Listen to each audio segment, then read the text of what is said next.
हस्तिनापुर नामक एक सुंदर गांव में आदित्य और हरिता नामक पति पत्नी रहते थे। उनका वीना नामक एक सुंदर बेटी भी थी। आदित्य उसी गांव में गोभी मंचूरिया बना के बेचता था। वो हमेशा एक बहुत अमीर आदमी बनने की ख्याल देखता था। ऐसे ही दिन में सपने देखते देखते वो अपनी निजी जिंदगी को भूल ही जाता था। एक दिन आदित्य गोभी मंचूरिया बना के उसे बेचने लगता है।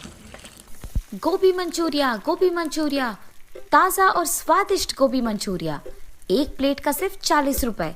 आइए बाबू आइए। उसकी चीखें सुन और उसके दुकान से आ रहे अच्छी सुगंध को देख सभी उसके पास जाने लगते हैं और वहाँ का गोभी मंचूरिया खा के ऐसे कहते हैं, अरे वाह आदित्य, गोभी मंचूरिया एकदम मस्त है, कमाल है। अरे हाँ आदित्य, ये तो बहुत ही बढ़िया है, तुमने एकदम बढ़िया गोभी मंचूरिया बनाया है। ऐसे ही सारे लोग उसके गोभी मंचूरिया की तारीफ करते हुए खुशी से खाते रहते हैं। यही तो चाहिए मुझे, एक दिन मैं ऐसे ही गोभी मंचूरिया बना बना कर बहुत ही अमीर बन जाऊंगा और मैं एक बड़ा सा गोभी मंचूरिया बनाने वाला दुकान लगाऊंगा और वहाँ पे भी मैं नहीं बल्कि मेरे नीचे काम करने वाले वहाँ गोभी मंचूरिया बनाएंगे। मैं बहुत जल्दी बहुत ही अमीर बन जाऊंगा। वो दिन दूर नहीं है जिस दिन मैं अपना खुद का दुकान चलाऊंगा और मुझे बहुत सारे पैसे मिलेंगे और मैं खुशी से जी पाऊंगा। ऐसे ही वो उसके ख्यालों में खो जाता है। आदित्य, अरे आदित्य, अरे ये क्या हो गया इसको? इतनी बार बुलाने के बावजूद नहीं मुड़ रहा है। हाँ, इसके बारे में ये तो सबको पता है। ये हमेशा उसके ख्यालों में खोया हुआ रहता है, दिन में ही सपने देखता है और निजी जिंदगी भूल ही जाता है। इस गांव में अब तक किसी ने भी इसको मंचूरिया के पैसे नहीं दिए हैं। इतना खोया हुआ रहता है ये। चलो, अब इसको बुलाकर कोई फायदा नहीं है। उस आदमी के ऐसे कहने पर वो दोनों वहां से बिना पैसे दिए चले जाते हैं। आदित्य के इस बर्ताव देख उसकी बीवी बहुत चिंतित होती है। उसको हमेशा इस बात का चिंता रहता है कि ऐसे ही अगर आदित्य अपनी निजी जिंदगी के बारे में भूल कर सपने में ही जीता रहेगा तो उनकी बेटी का पढ़ाई का क्या होगा। और इसी बात को लेकर वो हमेशा दुखी रहती थी। हर रोज अपने बेटी के बारे में और अपने पति के बारे में ऐसा सोच सोच कर चिंतित होने से कोई फायदा नहीं है। मुझे अब खुद ही कुछ करना होगा। मैं देखते देखते अपनी बेटी का जिंदगी खराब नहीं कर सकती, इसीलिए मैं खुद से पैसे कमाऊंगी। कोई भी काम करके मैं पैसे कमाकर अपनी बेटी को पढ़ाऊंगी। अरे हाँ, मेरे पिताजी तो उनके खेत में गोभी उगाते हैं ना, मैं भी उनकी सहायता करूंगी और ऐसे ही मैं पैसे भी कमा सकती हूँ। तो चलो, मैं गोभी उगाकर आए हुए पैसों से अपनी बेटी को पढ़ाऊंगी। और उसके फैसले के मुताबिक ही हरिता उसके पिताजी के खेत में गोभी उगाते हुए उनकी मदद करते हुए आए हुए पैसों से उसकी बेटी को पढ़ाती है। ऐसे बहुत दिन बीत जाते हैं। एक दिन जब आदित्य उसके दुकान में गोभी मंचूरिया बना रहा था तो उसे एक आदमी उसके कार में उसके आगे से निकलते हुए दिख जाता है। उसे देख वो अपने आप में सोचता है, मुझे जल्द से जल्द इस गांव में सबसे अमीर बन जाना होगा और उसके बाद मैं सबसे बड़ा कार खरीदूंगा और ऐसे ही सारा दिन उस गाड़ी में घूमता ही रहूंगा। ऐसे ही ख्यालों में खोए हुए वो दिन में सपना देखने लगता है कि वो उस गाड़ी में बैठा है और पूरा गांव सैर कर रहा है। इतने में वो भूल ही जाता है कि उसने गैस पे गोभी मंचूरिया को लगा दिया और उसे बंद नहीं किया। इस कारण गोभी मंचूरिया कुछ देर बाद जलने लग जाती है और आदित्य को ये बात बिल्कुल पता नहीं चलता है। इतने में एक आदमी आदित्य के पास जाता है और उसे बुलाता है, सुनिए भाई साहब। पर आदित्य तो उसे देखता भी नहीं है। अरे ये क्या, मैं इस आदमी को बुला रहा हूँ और ये बिल्कुल नहीं सुन रहा है। मैंने सोचा कि यहाँ आकर मैं इन्हें नौकरी के लिए पूछूंगा, पर ये तो सो ही रहे हैं और जितना भी बुलाऊं उठ ही नहीं रहे हैं। पर यहाँ और कोई भी तो नहीं है, मुझे इन्हें जगाना ही होगा। हेलो भाई साहब, आप सुन रहे हैं? भाई साहब उठिए। उस आदमी के जोर से बुलाने पर आदित्य अचानक उठ जाता है। हाँ, कौन हो तुम? क्या चाहिए तुम्हें? भाई साहब, मैंने वो सोचा कि आपकी दुकान में अगर कोई काम हो तो। कोई भी काम चलेगा, मैं कुछ भी करने के लिए तैयार हूँ। मैं अपनी दुकान में काम खुद कर सकता हूँ। अरे यहाँ मैं आराम कर रहा था, अच्छा खासा एक सपने को देख रहा था और तुमने मुझे जगा दिया। चले जाओ यहाँ से, तुम्हारे कारण मेरा अच्छा सपना टूट गया। मैं तुम्हें कोई काम नहीं दूंगा।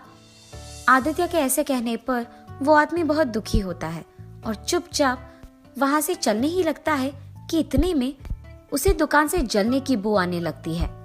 ये जलने की बू कहाँ से आ रही है और लग रहा है कि बहुत भयानक भी है। ये सोचते हुए वो इधर उधर देखने लगता है।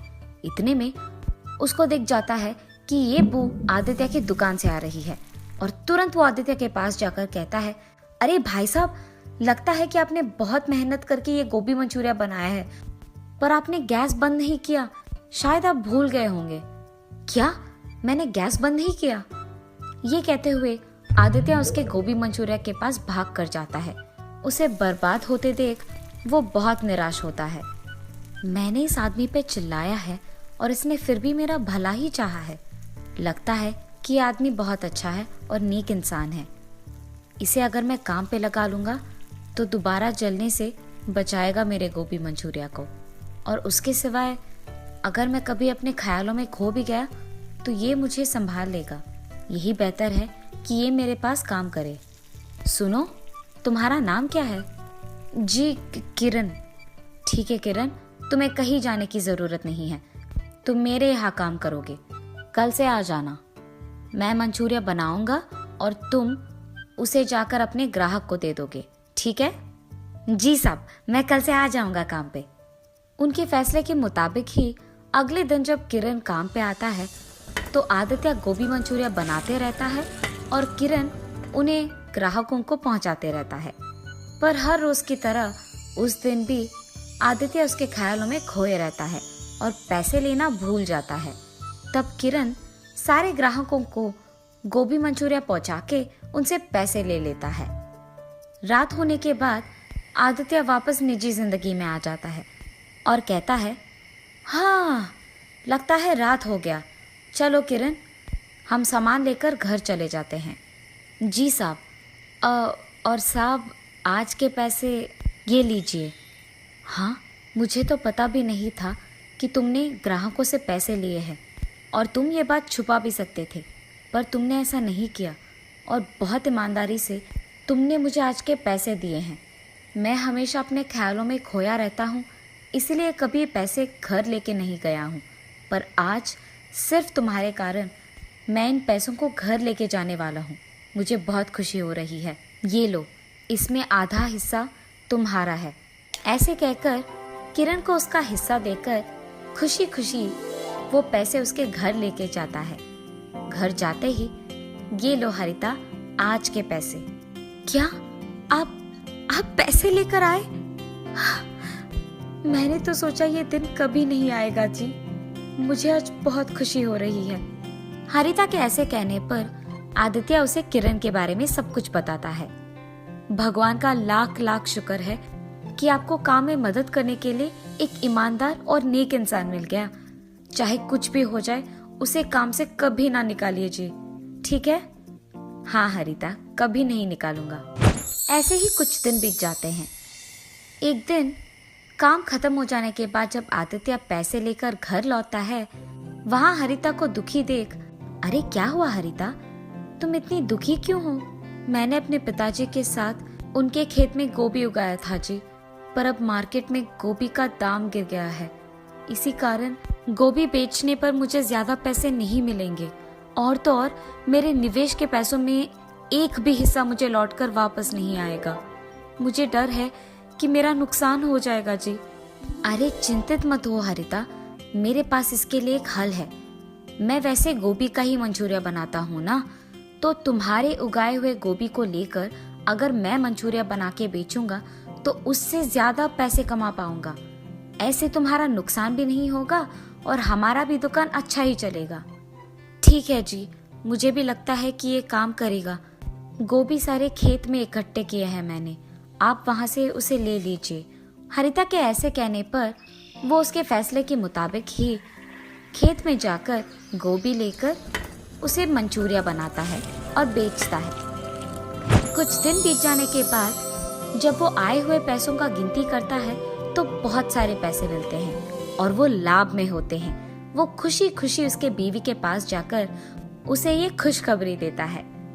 क्या आप सच कह रहे हो? हमें लाभ हुआ है? मुझे बहुत खुशी है जी। इसका मतलब तो ये है कि जब भी आप ख्यालों में खोए नहीं रहते हैं तो आपका दिमाग भी बहुत तेज चलता है।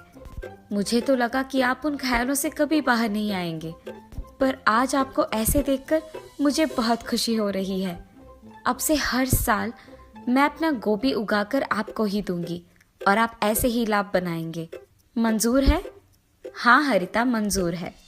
उसके बाद आए हुए पैसों में कुछ हिस्सा आदित्य किरण को देता है और बाकी के वो अपने दुकान में निवेश के रूप में लगाता है। आदित्य जल्द ही उसका अपना दुकान लगाकर उसमें किरण के साथ गोभी मंचूरिया बना के उसे बेचने लगता है। स्वादिष्ट गोभी मंचूरिया बनाने के कारण सारे ग्राहक उसके पास ही आते हैं और बहुत ही जल्द आदित्य बहुत अमीर बन जाता है और एक बड़ा सा गाड़ी और घर खरीद के वो उसके ख्यालों को सच में बदल देता है और खुशी से जीने लगता है। किरण, आज मैं अमीर हूँ, मेरे पास गाड़ी है, बंगला है और मैं खुश हूँ। ये सब सिर्फ तुम्हारे कारण हुआ है। अगर तुम मेरे पास भरोसे के साथ काम नहीं करते और ऐसे ईमानदार और नेक नहीं होते तो शायद मैं अपने ख्यालों को सच में कभी नहीं बदल पाता। मैं तुम्हारा एहसान कभी नहीं भूल पाऊंगा। अरे साहब, आप ये क्या कह रहे हो? आपने अगर उस दिन मुझे नौकरी का ये एक मौका नहीं दिया होता तो मैं भी आपके साथ इतना ऊंचा नहीं आता और इतना मेरा जिंदगी नहीं बदल पाता। आज मेरी इस खुशी का कारण आप हैं। मुझे आपको धन्यवाद कहना चाहिए उस एक मौके के लिए। आदित्य को जल्द ही उसके गलती का एहसास होता है। ख्यालों में खोकर निजी जिंदगी को भूलना अच्छा नहीं है। ये जानकर वो तब से दिन में सपने देखना छोड़ देता है। किरण और आदित्य दोनों साथ में काम करते हुए हमेशा की तरह खुश रहते हैं।